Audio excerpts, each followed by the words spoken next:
APC Kano ta ɗau saiti.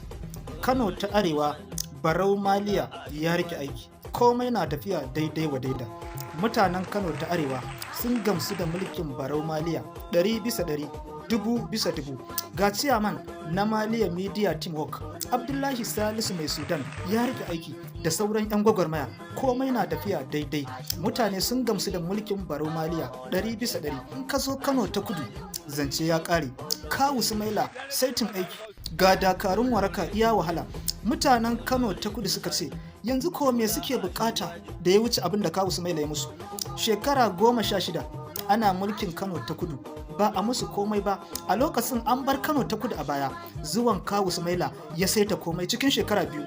Ya yi abin da ba a yi shi ba a cikin shekara 16 nan. Ya dora komai ya tafi daidai. Mutanen Kano ta Kudu suka ce me suke bukata da ya wuce wannan.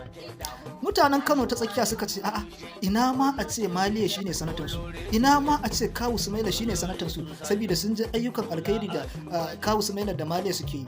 Don haka wannan yar manuniya ce wacce take nuna APC za ta yi nasara a zaɓe mai zuwa da gagarumin rinjaye insha Allah.